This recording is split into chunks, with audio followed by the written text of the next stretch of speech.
Education minister, उनको जनता के सामने आके माफी मांगनी चाहिए। आप इस्तीफा क्यों नहीं दे रहे? हमारा तो सवाल ये है, अगर आप सही हैं, अगर आप गद्दार नहीं हैं, तो इस्तीफा क्यों नहीं दे रहे हैं? 5-6 दिन हो गए, पूरा युवा जितने हजारों की भीड़ है यहाँ पे। अगर हम वोट के अधिकार का सही प्रयोग करें, 500 के नोट पे, दारू के पौवे पे बिक जाते हैं और वोट की ताकत को नहीं पहचान पाते। इस्तीफा मांग रहे, इस्तीफा नहीं दे रहे, तो क्यों नहीं दे रहे इस्तीफा? यानी कहीं ना कहीं चोर है इनके मन में। जब से ये सरकार बनी है ना, जब से किसान रोड पे आ गए हैं, फौजी रोड पे आ गए हैं, पुलिस वाले रोड पे आ गए हैं, स्टूडेंट रोड पे आ गए हैं। हमारा प्रोटेस्ट लगातार चलता रहेगा, रुकेगा नहीं जब तक कि जो शिक्षा मंत्री इस्तीफा नहीं दे देंगे।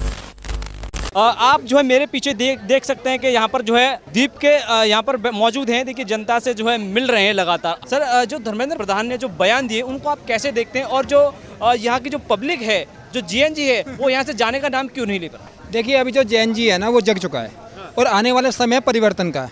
क्योंकि जिस तरह से जो इस समय शासन कर रहा है सरकार, जो है वो सभी अधिकारों को धीरे धीरे कुचलती जा रही है। चाहे आप देख लीजिए शिक्षा का हो, शिक्षा में पेपर लीक हो रहे हैं, बच्चों के सुसाइड हो रहे हैं। देखिए सीबीएसई में खुद हमारे एक परिवार के बच्चे हैं, उनका नंबर 00 दिखाई दिए। तो शिक्षा व्यवस्था इस तरह की हो चुकी है कि सोचने पे विवश है कि जो हमारे जेएनजी है जाए तो जाएगा। हम जब उनसे बोलते हैं कि हमें अपना अधिकार दो, तो अधिकार नहीं दे रहे, हमें इस्तीफा मांग रहे, इस्तीफा नहीं दे रहे, तो क्यों नहीं दे रहे इस्तीफा? यानी कहीं ना कहीं चोर है इनके मन में। चोर है जब तो इस्तीफा नहीं दे रहे वे। इस्तीफा वही देगा ना जो ईमानदार होगा, ईमानदार होगा वही इस्तीफा देगा। अभी पहले की सरकारें थी, उन्होंने इस्तीफे दिए। जैसे कांग्रेस की सरकार रही है या आम आदमी पार्टी की रही है, कोई भी पार्टी की रही है सरकार, अगर आपके दिल में चोर नहीं है तो आप इस्तीफा दे देंगे। आपके अंदर चोर है जब तो। और धर्मेंद्र प्रधान जी बार बार कभी कुछ बोलते हैं, कभी कुछ बोलते हैं। आप पहले तो उन युवाओं के बीच में आइए। आपको इन युवाओं ने ही बनाया मंत्री, शिक्षा मंत्री आपको उन्होंने ही बनाया। उड़ीसा से आते हैं ये, ठीक है। स्टेटमेंट सुनी हो तो टेररिस्ट बताया हमें, टेररिस्ट। देखिए वो जो नेता है, जो मंत्री है, वो उत्सुक बयान देते हैं। हमारी जेएनजी को इस चीज़ का ध्यान रखना है कि हमें किसी के बहकावे में नहीं आना है। बहकावे में क्यों नहीं आना? कि जो असामाजिक तत्व हैं वो माहौल ख़राब करने की कोशिश करेंगे, और माहौल ख़राब करने के लिए इधर से उधर बातें करते हैं। लेकिन वो तो आपको जो ढपली गैंग कह रहे हैं, टेररिस्ट बता रहे हैं आप। देखिए किसान आंदोलन में भी ऐसे हुआ था। क्या क्या बोला गया? चाइनीज़ बोला गया, पाकिस्तानी बोला गया, खालिस्तानी बोला गया, और उन्हीं किसानों के आगे फिर सरकार झुकी। और झुकने के बाद क्या?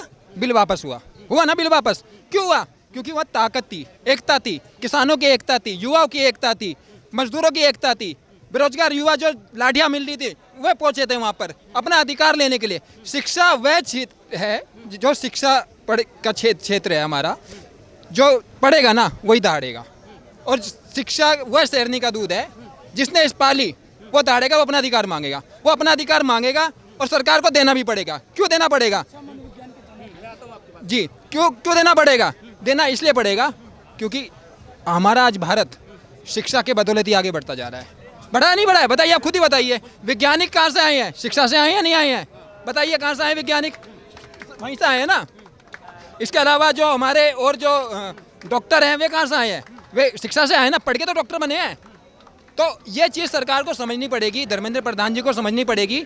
और सबसे बड़ी बात, मैं एक चीज़ और बताऊँ, मेरी बात हुई है दो अपने चुनाव आयोग के मुद्दे पे आ जाते हैं। चुनाव आयोग पे, क्योंकि देखिए चुनाव आयोग में जब तक पारदर्शिता नहीं होगी चुनाव में, जब तक ये चीज़ें आपका जो ये रिजल्ट जो है, इस तरह के रिजल्ट आते रहेंगे। क्यों आते रहेंगे? क्योंकि चुनाव में पारदर्शिता ही नहीं है। ठीक है, चुनाव में हमने इसी के लिए एक सुझाव दिया था सरकार को कि आप फॉर्म 17C की तर्ज पर एक नया फॉर्म 17D बनाइए, जिसमें ईवीएम के आंकड़े लिखे जाए। सरकार क्या करती है? ईवीएम के आंकड़े नहीं लिखती। क्यों नहीं लिखती है? क्योंकि कहीं ना कहीं ईवीएम सेट है। एक सवाल है जो आम पब्लिक कर रही है, सोशल मीडिया पर ही ट्रेंड है। जो सवाल है मैं उनसे बारी बारी करके पूछ रहा हूँ आपसे कि एक तो जो अभिजीत दीप के हैं, उनकी जो कंपैरिजन की जा रही है वो जो है केजरीवाल से की जा रही है। केजरीवाल से इसलिए की जा रही है क्योंकि जब से अभिजीत दीप के जो है इस प्रोटेस्ट में आए हैं, जो है लगातार आवाज़ उठा रहे हैं। जैसे उन्होंने कपड़े पहन रखे थे केजरीवाल ने, जब शुरू में वो आए थे ढीले ढाले से, एक ही जोड़ी कपड़े में रहे थे, वैसा ही आरोप अभिजीत दीप के पर जो है लगाया जा रहा है, क्योंकि वो भी सेम वेशभूषा जो है उनकी नज़र आ रही है। देखिए काम करने वाले, कभी ना कहावत है ना कि कुत्ते भौंकते हैं और सांड चलता चला जाता है। तो कुछ लोग भौंकते हैं, वो भौंकने तो उनको, अपना काम जो है वो काम करते रहो ईमानदारी से। क्योंकि आज ये युवा बैठा है, किसके लिए बैठा है? जेएनजी के लिए बैठा है, जेएनजी के लिए, अधिकारों के लिए बैठा है। एक युवा ने हिम्मत तो करी है, और इसीलिए मैं अपने सभी युवाओं से निवेदन करूँगा कि आपको इनका सहयोग देना है। क्योंकि जब तक आप इन सहयोग नहीं दोगे तो ये मजबूत कैसे होंगे? हाथ मजबूत जब ही होंगे जब युवा साथ देगा। और साथ ऐसे नहीं सड़क पर, आपको एक काम और करना चाहिए, मैं आज ऐलान भी कर रहा हूँ, मैं खुद करने वाला हूँ इस चीज़ को। जितने भी मंत्री हैं उनके गेट के बाहर जाके रघुपति राघव राजा राम पति बतावन सीताराम, ये आप करिए, इनको सद्बुद्धि दीजिए। आज युवा सड़क पर है, इन्हें सद्बुद्धि दीजिए और सद्बुद्धि देंगे तो जरूर जागेंगे। और वोट का अधिकार वो अधिकार है, अगर हम वोट के अधिकार का सही प्रयोग करें। 500 के नोट पे, दारू के पौवे पे बिक जाते हैं और वोट की ताकत को नहीं पहचान पाते, पर युवा, आज का युवा उस वोट के अधिकार को समझता है और जानता है और इसलिए वोट सोच समझ के करता है और वो नोटा पे भी वोट देता है। और ये सवाल भी कहीं ना कहीं जो उठाया जा रहा है कि यहाँ पर जो युवा और जो जीएनजी जो भी हैं, ठीक है, हाँ, और उनकी जो है फंडिंग हो रही है, मतलब इनको बिरयानी कहाँ से मिल रही है, मतलब ये तंदूरी रोटी कहाँ से खा रहे हैं। बोल रहे हैं फंडिंग हो रहा है, उनसे पूछना है, उसका बाप फंडिंग है, कुछ दादा फंडिंग कर रहा है। सीधा पूछो ना कि जो सवाल उठाते हैं फंडिंग कर रहा है तो उनके बाप कर रहे हैं कि दादा कर रहे हैं, वो बताए। कह रहे हैं कि यहाँ तो जो है प्रोटेस्ट करने की जगह है, ये कोई अखाड़ा थोड़ा ना है कि आप जो है यहाँ पर फुटबॉल खेल रहे हैं, हॉकी खेल रहे हैं। मैं इस बात का जवाब आपको देता हूँ अभी इस मेरे जवाब के बाद। जब से ये सरकार बनी है ना, जब से किसान रोड पे आ गए हैं, फौजी रोड पे आ गए हैं, पुलिस वाले रोड पे आ गए हैं, स्टूडेंट रोड पे आ गए हैं, सरकार खुद रोड बांध को रही है, लेकिन अपने आप को बचाने की कोशिश कर रही है और ये पूरा करप्टेड है। और बाकी रही इसकी बात, भाई वॉलीबॉल खेल रहे हैं, शायद आपने ऐसा प्रोटेस्ट आज तक अपनी लाइफ में कभी नहीं देखा होगा, इतना शांतिपूर्ण। नहीं तो बहुत आरक्षण हुए, बहुत अनशन हुए, बहुत प्रोटेस्ट हुए हैं, लेकिन ऐसा प्रोटेस्ट और किसान जैसा प्रोटेस्ट अभी तक ऐसा नहीं हुआ है। इतने प्यार तरीके से जो कह रहे हैं भाई खेल रहे हैं, पूरा दिन हम यहाँ धूप में मरते हैं, क्या हम थोड़ा बहुत खेल भी नहीं सकते? तुम तो पेपर लीक कर सकते हो, क्या हम खेल भी नहीं सकते?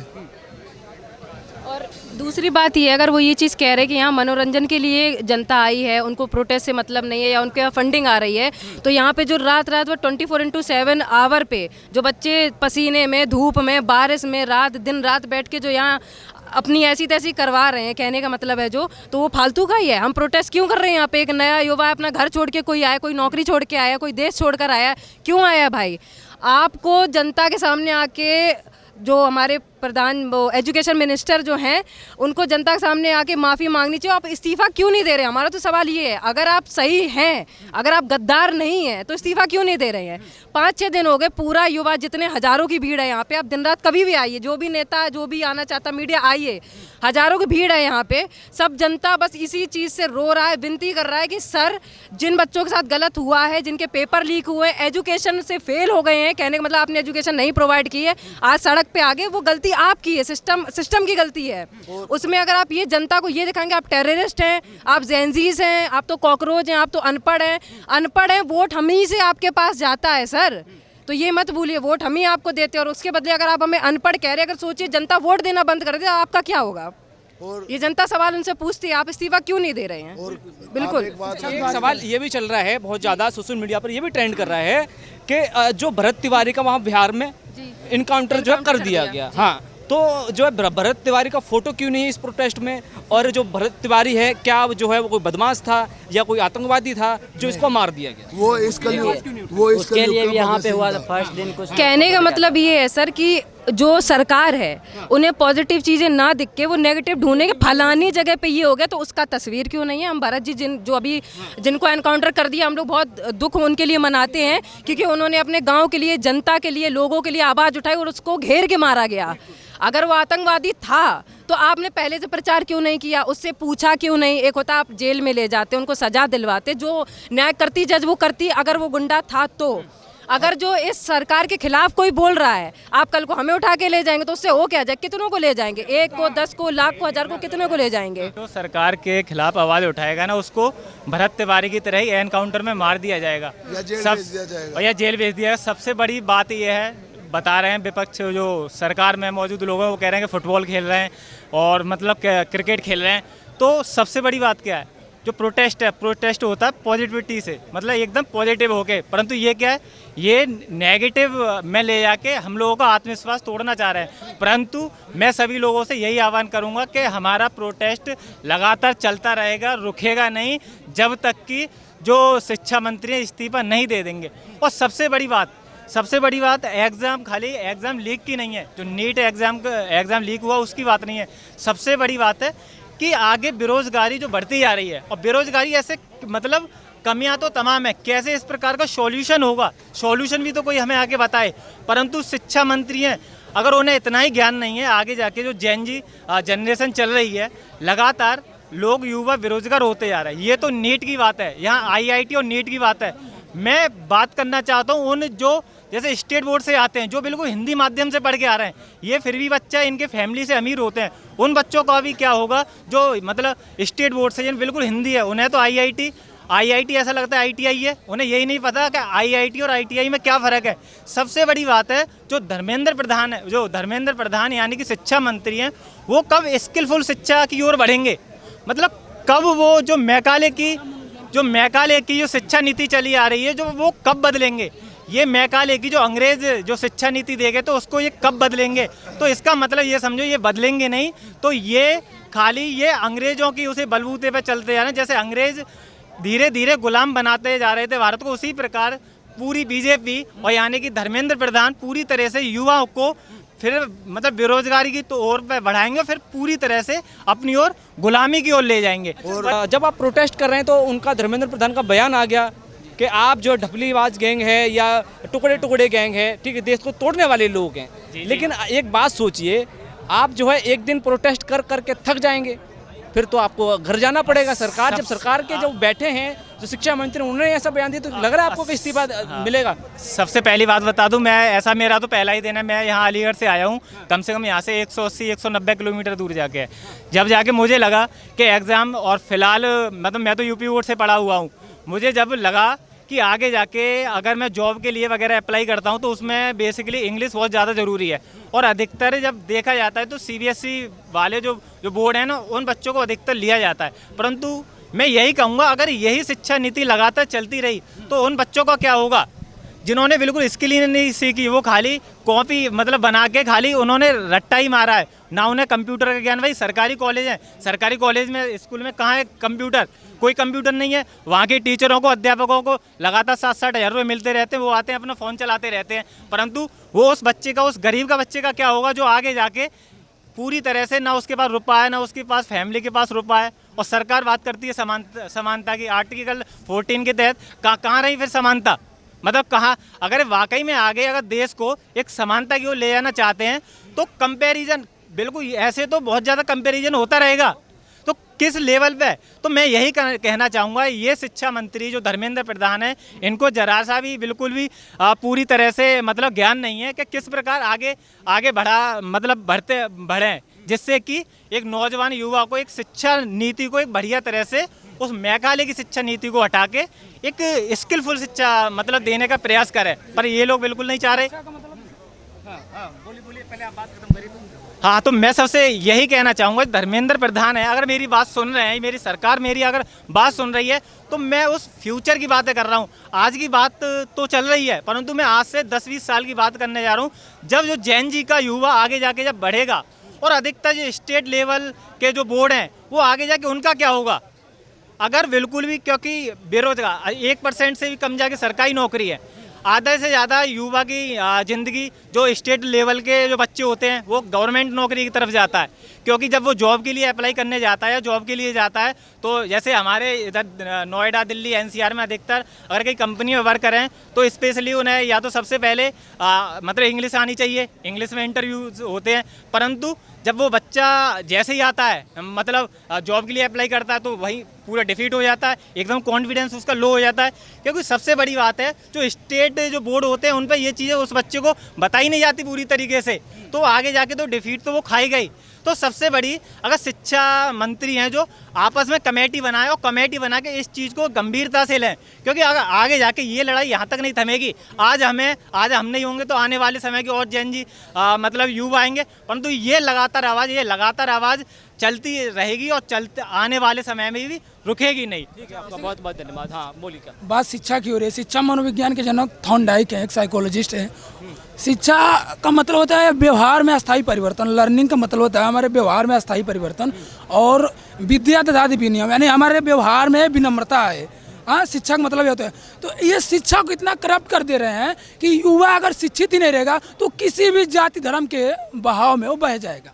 जब उनका मेंटल डेवलपमेंट होगा ही नहीं तो किसी भी जाति धर्म के प्रोपेगेंडा में वो बह जाएगा।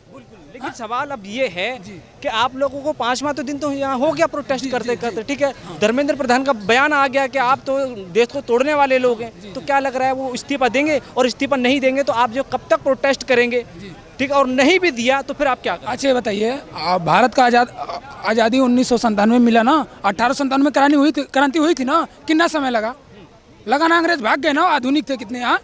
हाँ, तो वे उन्हीं के नाजायज औलाद हैं, क्यों नहीं भागेंगे? सबसे बड़ी बात क्या है, ये युवाओं को बहुत ही ज़्यादा कमज़ोर समझ चुकी है। क्योंकि युवा, इन्होंने देखा है, युवा ये देख रहे हैं कि राशन पे बिक जाएगा, कि बहुत सी चीज़ें जो फ्री की टॉफ़ी बांटते रहते हैं उन पे बिक जाएगा। परंतु आज का युवा जाग चुका है और रुकेगा नहीं, अंत तक ये लड़ाई लड़ता रहेगा।